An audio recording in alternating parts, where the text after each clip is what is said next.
আজকে প্রায় দীর্ঘ ৩ বছর ধরে আমাদের এই জিনিসটা খুবই অবহেলিত। এখানে প্রতিনিয়ত আমরা দেখতেছি বাচ্চারা পড়ে যাচ্ছে, কোনো গাড়ি এদিকে আসতে পারতেছে না। চট্টগ্রাম নগরীর ১০ নম্বর ওয়ার্ড সাহেরপাড়া এলাকার প্রধান সড়কটি দীর্ঘ ৩ বছর ধরে চরম অবহেলায় পড়ে আছে। এই সড়কের শেষ অংশটি সংলগ্ন পুকুরের দিকে সম্পূর্ণ ভেঙে ধসে পড়েছে, যা বর্তমানে এক ভয়াবহ মরণ ফাঁদে পরিণত হয়েছে। যে কোনো মুহূর্তে এখানে ঘটতে পারে বড় ধরনের প্রাণহানি। স্থানীয়রা জানান, এটি সাধারণ কোনো ভাঙাচোরা রাস্তা বা গর্তের বিষয় নয়, বরং সড়কটি একটি বড় অংশ ভেঙে সরাসরি পুকুরে তলিয়ে যায়।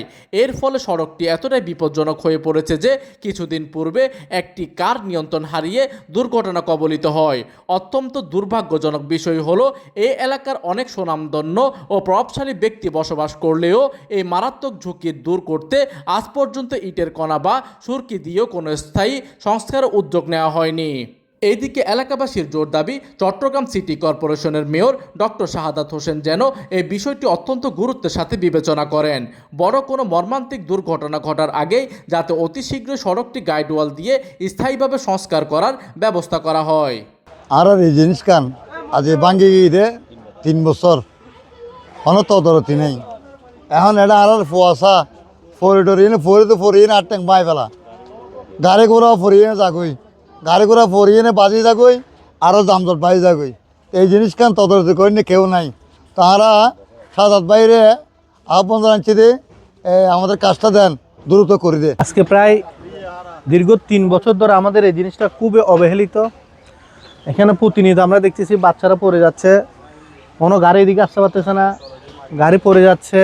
কিন্তু আমরা দারুণভাবে স্বাধীনতার পর থেকে আমাদের এই এলাকাটা দারুণভাবে অবহেলিত।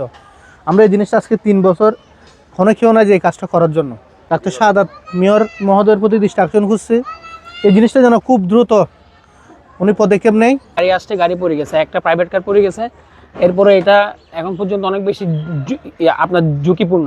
যদি আরও বেশি একবার ভেঙে চলে যায় তাহলে এলাকায় আর কোনো গাড়ি ঘোড়া চলাচল করতে পারবে না, মানুষ আসা যাওয়াতে বিঘ্নতা ঘটবে। প্রতিদিন এই সড়ক দিয়ে স্কুল, কলেজ ও মাদ্রাসা শত শত ছাত্রছাত্রী, এলাকার হাজার হাজার গার্মেন্টস কর্মী ও সাধারণ পথচারী, নিত্য প্রয়োজনীয় যানবাহন স্থানীয় বাসিন্দারা যাতায়াত করে থাকেন।